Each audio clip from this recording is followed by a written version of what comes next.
Hey everyone, this is Matt, and in today's video, I have for you a Yu-Gi-Oh! Master Duel Floowandereeze Diamond 1 post-branded deck profile. That's right. So I recently climbed to Diamond 1 playing mostly Floowandereeze, and I explained in my previous videos why I'm playing Floowandereeze. It's just faster, quicker games, right? Yes, Eldritch is better than Branded Espia, but the games are just long and tedious.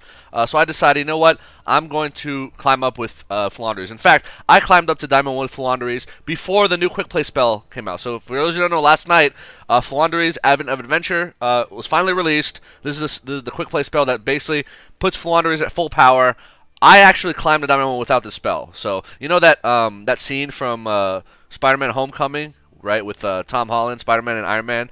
He's like, oh, if you're nothing without the suit, then you shouldn't have it, right? So Floo, if you're nothing without this quick play spell, then you shouldn't have it. So anyway, I was able to climb up, but now that the quick play spell is available, you're gonna be seeing a lot more Floo being played, and it's gonna be a lot better. So let's get into the deck profile. So why are we looking at an empty deck? So I'm going to take an approach similar to what I did with my Subterror deck profile, where I'm actually going to walk you through the deck building process, right?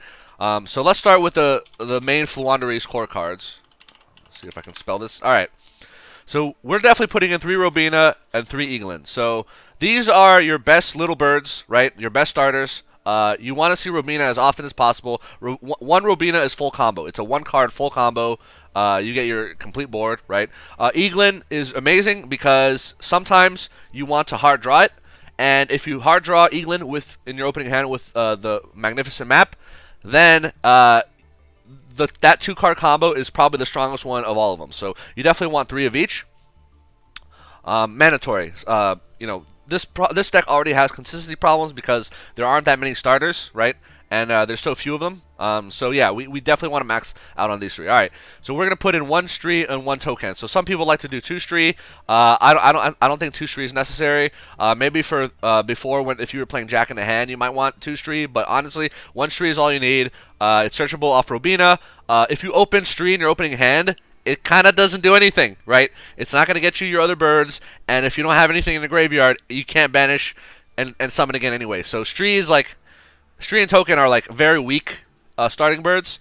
Token is a little better because Token with Map is better than Stree with Map because again, Stree won't have anything to banish in the graveyard, but Token, with Map you can send a Floo card to the banish pile and then get Token to resolve. So yeah, so these are your little birds. You have 8 of them. If you see any one of these with the map, that's great. Ideally, you want to open your map because your map gives you 2 additional plays. So if you get so basically with the map, your opponent needs 2 hand traps to stop you, and even with the 2 hand traps, they might not be able to stop you because you have the ability to chain block. Plus, you have the ability to basically dodge some hand traps, which I'll get into. But worst case scenario, you have Robina. A single Robina will get you your full combo. All right. So, speaking of the map, actually, before we get into the map, let's put in 2 copies of M-Pen. This is your main boss monster.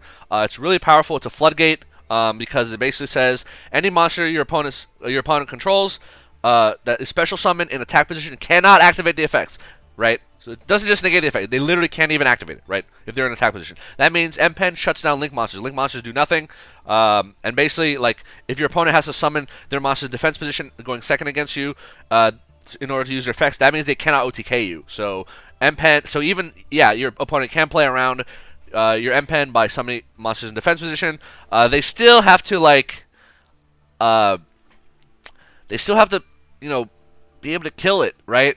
So they can't unless they are able to use their effects to get rid of M-Pen or negate it, and then go into monsters in attack position. So yeah, M-Pen also low-key protects against OTKs. Another thing that M-Pen does is it's 2700 beater, but every time in every combat in the damage calculation step, you can basically banish a card from your hand to cut the attack and defense of your opponent's monster in half, right? So that means M-Pen can beat over any monster 5350 or lower, right? So that means this can beat over a 5300 access code very easily. All of these Floowandereeze birds, when you summon them and activate their effects, you get an additional normal summon. So yeah, if you can actually in one chain of normal summoning summon out 2 big boss monsters via M-Pen, because M-Pen allows you to summon another one, right? M-Pen, of these birds, M-Pen's effect is the only one that's not once per turn. So all these little birds do something, and they're hard once per turn, like named effects. M-Pen, it is not hard once per turn. So if you summon 2 M-Pens in one turn, you can use its effect twice, like one, one per M-Pen. The reason we play 2 is because sometimes you want to hard draw this. Honestly, I wouldn't fault you for playing 3. Like, this card is so good. Like, and the thing is, Eaglin is the card that if your opponent knows what they're doing and understands how Floowandereeze works, they want to negate Eaglin. They want to stop Eaglin from searching. They're going to Ash Eaglin, they're going to Imperm Eaglin, they're going to Veiler Eaglin, whatever. They don't want Eaglin's effect to resolve, because Eaglin will get you the M-Pen, right? However, if you have multiple copies of M-Pen, sometimes you just hard draw it. So at 2 copies, you'll hard draw it 1 out of 4 games. With 3 copies, you'll hard draw it 1 out of 3 games. But because the deck is very tight, I do not run a 3rd copy. But if you really, really want to run a 3rd copy, have at it, because you will not be in the wrong.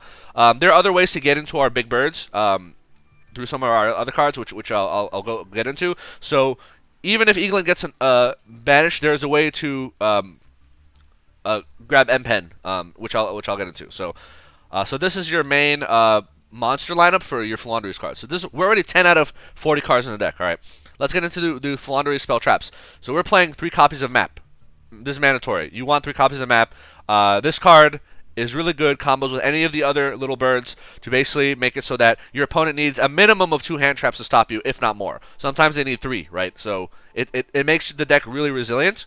Whereas if you just have a Rubina, it's like 1 hand trap can probably stop you, and you can't even like chain block your combos, right? So 3 copies of Map. This map, not only can it banish a bird from your deck, right, a Floowandereeze bird, and then you can immediately use that bird to chain block the bird that you're normal summoning. But you can also do spells and traps, right? So let's say they're one of the other spells and traps that you want to search. So M-Pen can search. Let's say you only summon 1 M-Pen. You can search 1 spell trap, right? Most of the time you'll be searching Dreaming Town.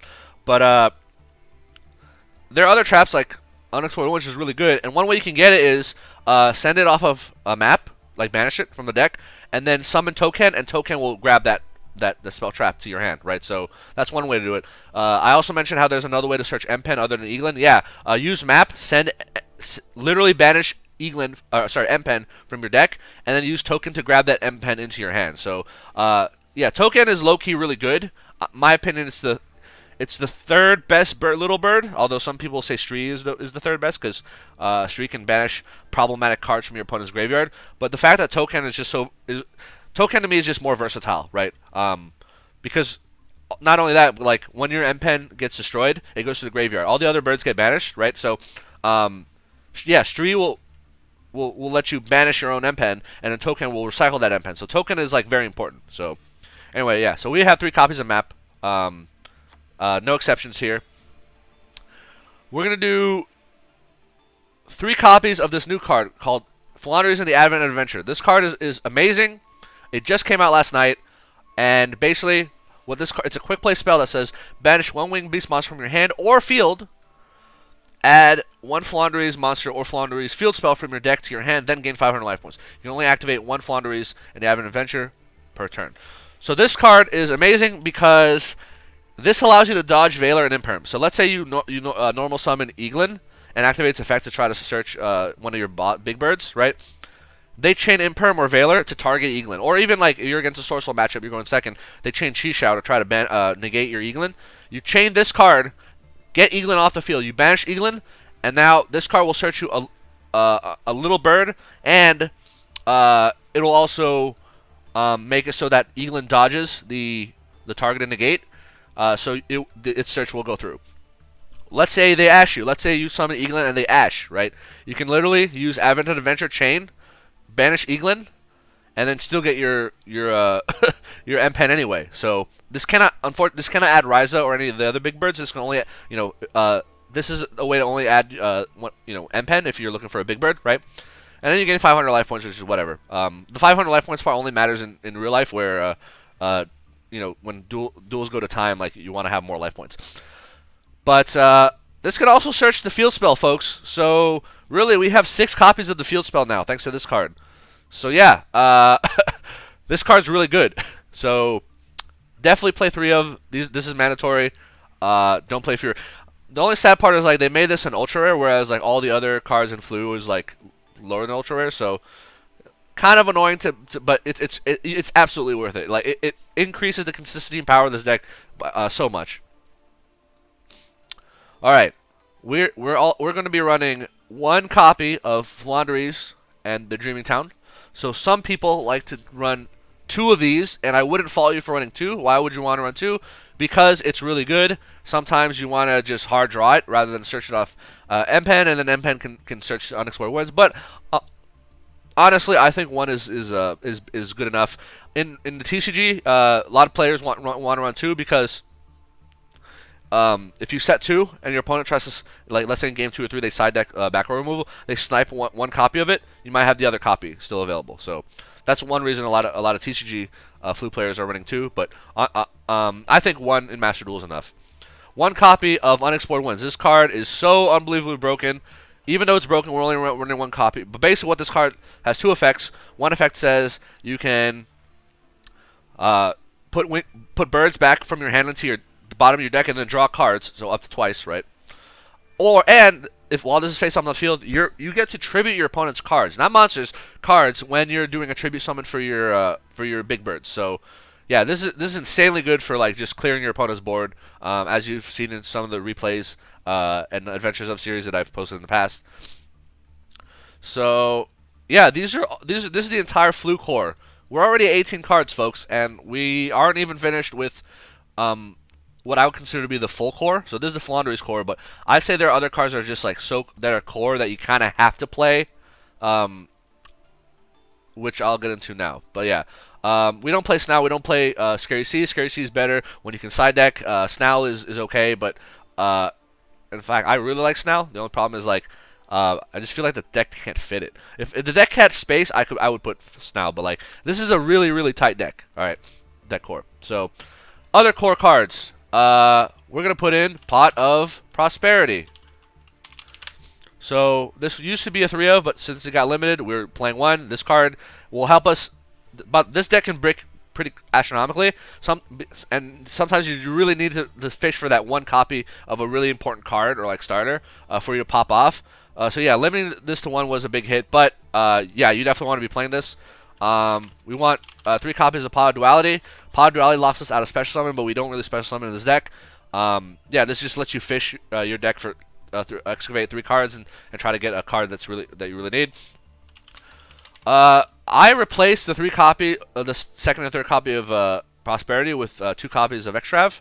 I feel like 6 pots is definitely the way to go here with a good ratio, and that you'll probably see 1 in your opening hand, if not 2, most duels. This just draws 2, banishes your extra, but you don't care about that. But yeah, the drawing 2 is important because it might get you the card that you need. All right, 2 copies of Called by the Grave. So you remember how I said it? If you get a single hand trap, might just completely kill you. Like specifically, like yeah. Call by the Grave helps deal with Ash, helps deal with Valor, also helps deal with Droll. Droll can also instantly end your existence, so you definitely want to have this Call by the Grave. Call by the Grave is also amazing in the current format because the top most popular deck right now is a deck called Branded Despia, for those of you who are not aware.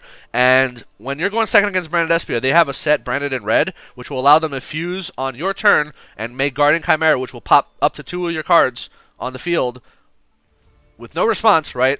So the way you counter that is Call by the Grave. So Branded Red must target a card in their graveyard, a monster. You chain Call by the Grave and banish their target so they can't resolve Branded Red. So yeah, this is a mandatory 2 of, not just for stopping like hand traps, but also just like problematic cards in general, right? So we're at 26 cards. Let's see, what other cards are core to the deck? Oh yeah, Dimension Shifter. Yeah, this card is a mandatory 3 of. Technically, it is a hand trap, right? I'm gonna say, oh, aren't hand traps? But this hand trap is so unbelievably good with this deck that I consider it to be core. Like you have to run 3 Dimension Shifter. Why? Because this card says you send it to your graveyard, assuming your graveyard is empty, and then every card that goes to the graveyard for the next 2 turns, basically, banish, right? And guess what? All your cards want to be banished, right? You don't really care about cards going to graveyard, whereas other decks like Branded Despia absolutely do care about having their cards banished, because Branded Despia under D-Shifter can't do anything, right? Why? What do you mean it can't do anything? Well, Mirror Jade cannot banish because its effect must send a card to the graveyard. They can't send Albion, which means they can't search Branded in red. And even if they hard draw Branded in red must target a card that's in the graveyard. So D-Shifter completely shuts down Branded Despia. So we're absolutely running 3 of. Other decks that also use a graveyard really hate going against this card. So yeah, we're running mandatory 3 of. We're also running 3 Maxi.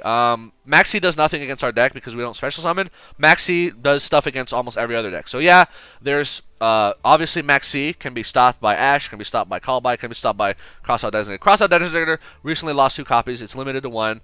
Ash can stop it, but if they Ash Maxi, that means they are not ashing one of your little birds, right? So yeah, and by the way, if usually if you open one thing that's funny, if you open D-Shifter and Maxi on the same turn, right, in your same opening hand, you have 2 options. You could either use D-Shifter on the first turn, it lasts for 2 rounds, right, and then if the duel lasts that long, you use Maxi after that. Or if you're playing against a deck that can play through D-Shifter or chooses to, then you can literally send D-Shifter, and then on the same chain link send Maxi. So you literally in one turn D-Shifter and Maxi them. So now not only do they have to play with no graveyard, but they also give you card draws. But like also if you D-Shifter and they call by on D-Shifter, that means they can't call by on Maxi unless they have the second copy. Like so it's just really good to have both Maxi and D-Shifter.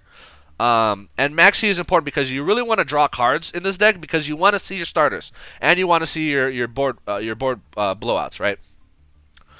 So okay, so are we finished with the true core of this deck? Not quite. We actually have some monsters that I almost forgot about. Barrier Statue of the Stormwinds. So this is a mandatory because if you're going first, you summon this card, which is searchable off Robina. Your opponent cannot special summon non-wind monsters. And guess what, folks? Durand Espia is like all darks. They have a couple lights, right? Sword Soul. Their only wind monster is Tile, which is a normal summon. So, you know, they literally can't play under Barrier Statue, right? None of their attendees are wind. So yeah, this card is busted. Your ideal opening board going first. M-Pen, Barrier Statue, set. Dreaming Town. That's and basically if you open Robina and Eaglin or any little bird with map, then you can make this, right? Pretty much make this board.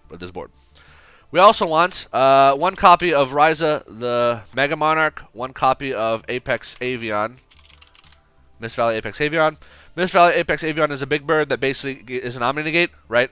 So basically, this is not hard once per turn. If you're able to summon this twice in 1 turn, you can negate twice. So really good. If your opponent, if like you open that board I said with Dreaming Town, but whatever, if your opponent like back row clears you as their first action, like let's say their first card plays Harpy's Feather, you chain the Dreaming Town and you go into Apex Avian. So at least you have an Omni Negate, and you still have your M-Pen, and you still have your Barrier Statue. So yeah. Yeah, this card is good. Raiza, I've seen some Floo players play 2 copies of Raiza, and that is wrong. Okay, so Raiza is a one of because it can literally recycle itself, right? So what it does, okay, you tribute summon it. If you tribute summon it using 2 monsters and one of them is a wind, you can target 2 cards, 1 on the field to go to the top of the owner's deck, 1 in the graveyard to go to the top of the owner's deck, and then you can target a 3rd card on the field to return to the owner's hand. So. Yeah, Raiza should never not be recyclable. Like, typically, the best way you use Raiza is you end with an M-Pen and then Barrier Statue. They can't special summon, so they have to normal summon to attack over the Barrier Statue because the Barrier Statue is 1,000 attack, right? So they normal summon a monster. They attempt to go to battle phase. You flip Dreaming Town. Dreaming Town will do your bird combo. You make Raiza. You summon Raiza. Raiza will target the monster they just normal summoned to return on top of their deck. Will target 1 card in either graveyard to go to the top of the deck and target itself to return the hand, right? So then they blew their normal summon, they can't special summon because statue's still on the field, and Raiza is back in your hand so you can bounce another card later, right? So, yeah, there's no reason to ever run more than one Raiza. I keep seeing Floo players running 2, and that's wrong. If you're running 2, that means you don't know what you're doing, okay? You have to know that Raiza is recyclable. In fact, thanks to Raiza, every card in your deck is recyclable. So, Raiza and Apex Avian, unlike M-Pen, cannot be recycled off of Stree and Token. So remember I said Stree and Token together can recycle an M-Pen in your graveyard. Apex Avian cannot be recycled, and neither can Barrier Statue. However, Raiza can recycle Apex Avian and Barrier Statue. So if your Barrier Statue got outed, Raiza can literally put it on top of your deck, and then you have access to it again, right? Raiza can also put this card on top of your deck, give you access to it. Raiza can also put this card on top of your deck, give you access to it again, right? So remember, D-Shifter normally, you can only activate if you have no cards in your graveyard. So if you send a D-Shifter to your graveyard, you no longer meet the condition for second and third D-Shifter. However, if you use Raiza and you put this card back in your deck, your graveyard is empty again. You can use another D-Shifter. Or you draw the D-Shifter and then you use it again. So Raiza allows for some very insanely good looping combos where you can loop D-Shifter, use it every turn, and then your opponent will never have access to their graveyard. Or one thing you can do is you loop one of your opponent's monsters, or cards that are considered a brick, right, on top of their deck, so their top deck will be guaranteed to be a brick, right, and then they can't do anything. So, yeah, Raiza's Loke is really amazing. You have to be playing it. So yeah, you have 4 big birds, and they're all really good. And just make sure you know how to use each of them. Okay, we're at 35 cards. We need to get to 40. All right. So what are some optional tech options? So I'm gonna put in 3 copies of Dark Ruler No More.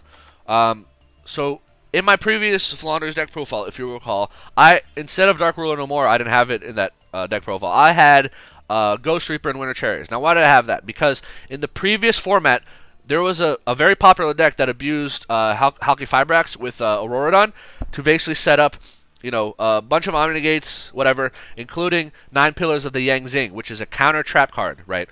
So the thing is, Dark Ruler No More is great against a board that has only monsters or my monster effects, because it'll just negate all their monsters and they can't respond. However, in that format, if they had set 9 Pillars of the Yang Zing and you play Dark Ruler No More, they can just negate Dark Ruler No More. So Dark Ruler No More was not that great in that previous format for breaking boards because of that. So instead, I ran Winter Cherries, Ghost Reaper Winter Cherries, to basically prevent them from building that board in the first place. So Ghost Reaper Winter Cherries, you banish Krishna and Halki Fibrax, they can't build that board, right? So their entire combo falls apart. But now that Hulk is banned, you don't see that deck anymore, and all you see now, the top 3 most popular decks that I see are Branded Despia, Sword Soul, and Floo. And yeah, Dark Ruler No More is amazing, especially against Sword Soul, because Sword Soul has Omni Negates. Against Branded Despia, they don't have Omni Negates, but they do have Masquerade, which is annoying, and they do have what's it called, Mirror J, which is also annoying. So I think Dark Ruler No More is really good tech. Yeah, you go first, it does nothing, but who cares? This deck has some severe problems going second, so it needs a big-ass board breaker in order to go second, and this is it, right? I main decked this in the TCG. A lot of people in the TCG are main decking this just because of how powerful it is. So, alright, we're left with 2 spots. So what are we going to put in these 2 spots? So I'm going to put Book of Eclipse. So for those of you who watch any of my replay videos, this card is so unbelievably cracked, because it does 2 things, right? So this says, it's a quick play spell. Change all face-up monsters on the field to face-down defense position. Does not target, right? During the end phase of the turn, change as many face-down defense position your opponent controls balls. Face up, and then your opponent draws cards, which is a drawback, sure. But here's the thing. If you Book of Eclipse their field, that means it's equivalent to using Dark Ruler No More, because when monsters are face down, they can't activate their effects, right? But let's say they have an Omni Negate. Let's say they have Baronne de Fleur. Then guess what? Baronne de Fleur has to chain to Book of Eclipse. Otherwise, all the monsters are useless, right? And not only that, Sword Soul cannot use Blackout if their monsters are face down, right? So it literally shuts off Blackout, literally shuts off Baronne, literally shuts off Chi-Xiao. This card is just too good, right? Because of that. Let's say, yeah, your opponent has your Branded Despia, they have Masquerade and or Mirror Jade, or maybe Draco Stapelia. This will just flip their cards face down and be like, alright, none of your effects matter anymore. Another thing, because of the last part of this this card that says, oh, your opponent flips cards face up and then draws cards, technically this card can be ashed. So you could say if they have ash, they can stop it, but at the same time, I say, well, I just baited Ash with this card, so is that really a loss? I don't think so. Another reason this card is really good is because it allows you to dodge Imperm Veiler, right? So just like Floowandereeze Adventure helps you dodge an Imperm, let's say you Eaglin or whatever, they try to Imperm Veiler, you get Eaglin off the field. Flipping a monster face down also helps them dodge Imperm Veiler, because Imperm Veiler, the target must stay face up for it to be negated. So if you flip it face down, it will not be negated. All right.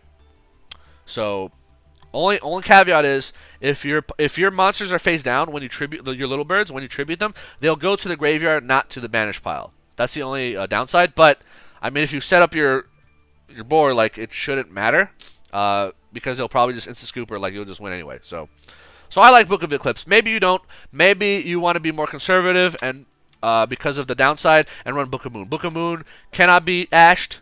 It's single targeted, and it doesn't draw your opponent any cards. You could do that if you want. Another option you can run is you can run the Elborz package, which is the Elborz field spell plus Terraforming. No, I am not running Terraforming. I don't think Terraforming is mandatory anymore, because we have 6 copies of the field spell thanks to Advent, right? So I don't think we need Terraforming. If you really want to run it, go for it. Like, if you don't like Book of Eclipse, if you think it's too high risk, high reward, or whatever, like if you're uncomfortable using it, run Terraforming and Elborz. Terraforming is just another copy of your field spell, and it can search into Elborz. Elborz is an out to cards like Final Sigma. It also gives you an additional summon, and if you have it, then you can literally play with just Eaglin and just make your board, right? So it gives you a third line of normal summoning. So normally Floo players, Floo decks have 2 lines of normal summoning, which is your regular normal summon plus the normal summon generated from a Magnificent Map. You can get a third line of normal summoning by having Elborz. However, you can only access that third line of normal summoning if you have a Wind Wing Beast on your field. So it has to be Wind, right? Yeah, feel free to play these 2. I'll leave that up to you. I'm currently deciding, you know what, I'm going to play Book of Eclipse, because this card, if you watch any of my replays, has gotten me out of so many tricky situations, and the fact that it lets you dodge certain hand traps, and this deck can possibly hard die to hand traps, is also very, very important. So yeah, this is the main deck. All right, let's talk about extra decks. So we are no longer running the Ghost Reaper and Winter Cherries package, right? Which means we're not going to fill our extra deck with random opponents' boss monsters. Oh, by the way, another reason why we're not running Winter Cherries is because in the current format, it's not as powerful as the previous format, right? What do I mean by that? So, like I said, top 3 decks are popular, right? Branded Despia, Sword Soul, and Floo. Against Floo, Winter Cherries does nothing. Against Branded Despia, yes, you've seen some replays where I banished their Mirror Jade, and then their end board is significantly weaker. It's not like dead, because they can still make Drago Stapelia, right? But it's a lot weaker than it was if they had access to Mirror Jade. I think Dark Ruin No More is just better in that regard. And against Sword Soul, let's say you banish their Baronne de Fleur, or you banish their Chi Shao. So if you banish Baronne de Fleur, they can still make one of their other Synchro 10s, either Chenging or the Chi Xing Longyan. If you banish their Chi Shao, if they can recycle their Chi Shao from the banish pile back into their extra deck if they have Tendy Spear Adhara, which I think is a 3 of, right? So in that case, Winter Cherries does nothing, or does very little, right? So yeah, that's another reason why I cut it. We don't have to deal with 9 pillars anymore. The current format, the boss monsters are not as, it's a lot more resilient, right? But you'll find that, and like I have, once you switch from Ghost Reaper Winter Cherries to Dark Ruin No More, you get significantly better at going second. So, all right, so let's get into the extra deck, where we will be playing 3 copies of Lyralus Assembled Nightingale, 3 copies of Downer Magician, 1 copy of Zeus. So this is a standard Zeus package. So your little birds are all level 1s. If you make Assembled Nightingale, you can attack directly. And then after you attack directly, you can make you can rank up into Downer Magician, and then you can rank up into Zeus. That will have 4 materials. So this is the Zeus package. Another thing that's important to know about Zeus is that, let's say you're against a deck that's makes Geomathmech Final Sigma. So if you recall from my replays from my Adventures of series, the way we outed Final Sigma is using Elbors.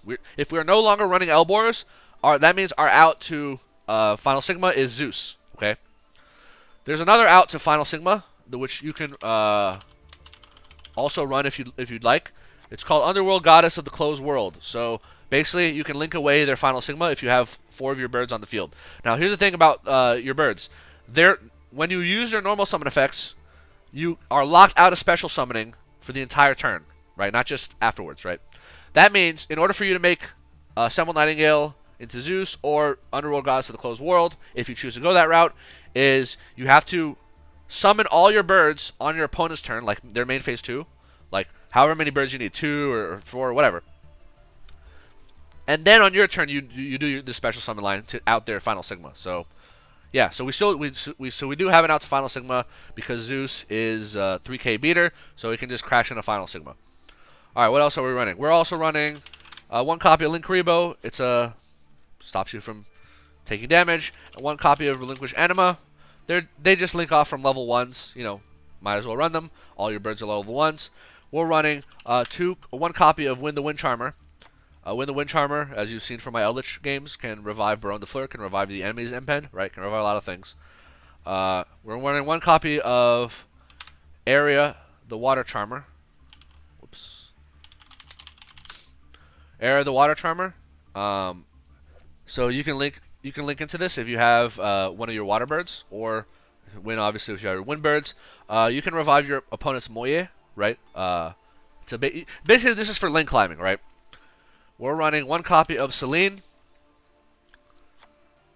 So here is Selene, Queen of the Magicians. This is to allow us to link climb for access code, because we do run access code. So Selene can only revive spellcasters. Who's a spellcaster? D-Shifter is a spellcaster. So there's your target. We're running 1 copy of Access Code Talker. Access Code Talker obviously is like for OTK, right? So if you end your turn with 1 bird on your field, if you end your opponent's turn with 1 bird, you go into your turn, you normal summon a 2nd bird, do not use its effect, link into Area or Win, revive one of their monsters, link climb into Selene, Selene revive D-Shifter, link climb, and then link climb and access code, you have 5300 access code, right? And then for the last 2 slots, we're running 1 copy of Tri-Brigade Farragut. Wait, why are we running Tri-Brigade Farragut? So you make this monster by linking 2 Wing Beasts, so any 2 of your birds. During your main phase, you can special summon a Wing Beast from your hand. And you cannot use monsters that link. Also, you cannot use monsters that link to for the rest of the turn except Wing Beasts. So this can help you link climb as well, right? And when this card leaves the field, basically you draw a card and then you put a card back on top of your. So again, this doesn't. Most of this extra deck stuff won't actually come up. This is like a once in a blue moon occasion, because most of the time you're just going to win through your normal summons, or you're going to banish these cards off of your pots. So it's not that important if you put all these cards in, right? And then the last card we're running is Tri-Brigade Shuri, the Ominous Omen. So this is another out to Final Sigma. Basically 4 Wing Beast monsters, or 2 or more Wing Beast monsters. You have a 3k. You banish one of their cards, one of your opponent's cards, and if this card goes to the graveyard, you get to search a Wing Beast from your deck to your hand based on the number of banished Wing Beasts. So it has synergy, right? So the extra deck here is just for synergy. You're not required to, they're not main combo lines by any means. They're just like, hey, if you have nothing else to do, or like you're unable to win via your normal methods, or you need some out to something, that's what this extra deck is for, since we're no longer using it for Ghost Reaper Winter Cherries targets. So anyway, yeah, that's the deck profile. Feel free to play with this extra deck. You can literally run no extra deck. I don't know, you can't run no extra deck because you have pots. You can just put like 15 random cards to just banish off your pots if you don't want to afford any of these. If you have other decks, you want to run Nightmare Phoenix or the Nightmare package, fine, I guess. Like, most of the time you're not going to be using it because, again, you lock yourself out of special summoning, not only through Pot of Duality, but also through your bird effects. So while climbing a Diamond 1, I did not use my extra deck once. Even after I got rid of Winter Cherries, I never used it once. So, but it's just there in case you need it, right? Just to say that, oh, you have that option available.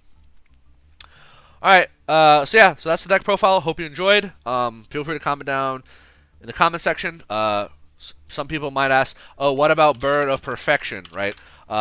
This card recently got released. This is a card that a lot of Floo players like to run because this helps you chain block, right? To dodge hand traps. I guess the reason I don't run this is, even though I like it, right, because not only can this help you chain block, it can also help you search Elbors, right? But the problem is, like, the deck is so tight. The deck, like, there's so little room for anything, right? Like, the 5 cards that, like, I have flexibility with, like 3 Dark Ruler or more and 2 Book of Eclipse. Unless you want to cut down D-Shifter to 1, or to 2, which feels really bad. Maxi maybe can go down to 2. There's just no room, right? And you don't want to go over 40 because this deck already has consistency problems where it can break like a motherfucker. So, yeah. But, again, if you really want to run the Bird of Perfection package, which is 3 of these plus the Elbor's field spell, you can. You just got to cut a lot of cards, which I don't want to do. Especially like a card like Dark Ruler No More. It's like, I want to just negate their field, right?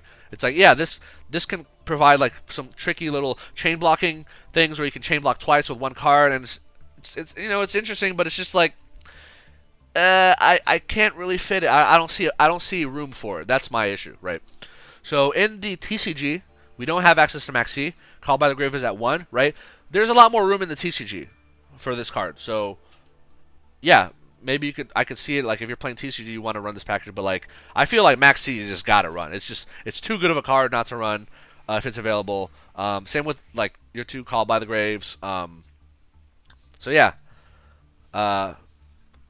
You know, again, feel free to run it if you like it or think it's better than Dark Ruler No More or better than Book of Eclipse. I guess you can take out 2 Book of Eclipse and put in 1 Bird of Perfection and 1 Elbor's. And then if you want to do a second Bird of Perfection, maybe cut 1 Pot of Extrav, maybe.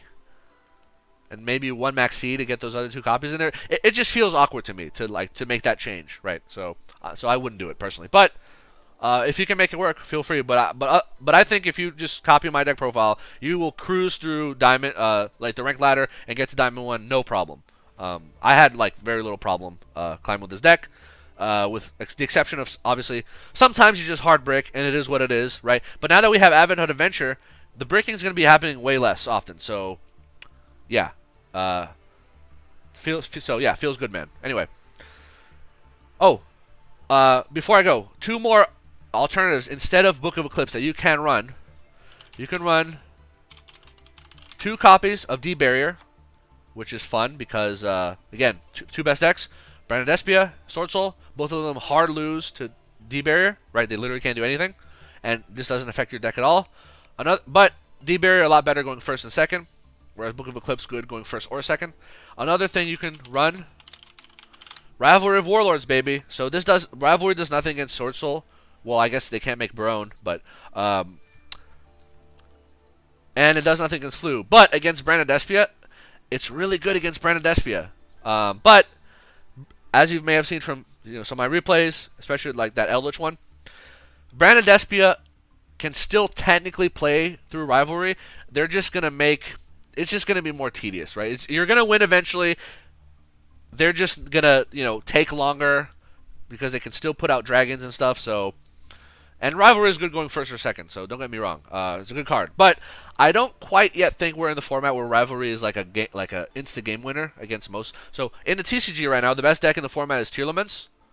Rivalry dumpsters Tearlaments. So in the TCG, I am main decking Rivalry, but yeah, Master Duel, that's not really the case. So I would personally not run it right now. So yeah, I think you can't go wrong with Book of Eclipse just because of how versatile it is. Stops your opponent's monster effects, can bait Ash, helps your birds dodge Imperm Baylor. Like it's just great, right? Trust me, you will not regret putting in Book of Eclipse. Just be aware that if you do Book of Eclipse their board and you're not clearing their board this turn, the same turn you use it, to prevent them from drawing cards, attack their face down monsters with as many birds as possible to flip them face up. Yes, you'll take damage, but they won't draw cards. So that's one way you can prevent them from drawing cards. So anyway. Thank you all for watching. I hope you learned something. I hope you enjoyed. Don't worry, I have more content coming out. There will be more deck lists. I'm aware. I'm reading the comments. Just let me do it on my own time. All right. So See you in the next video. Peace.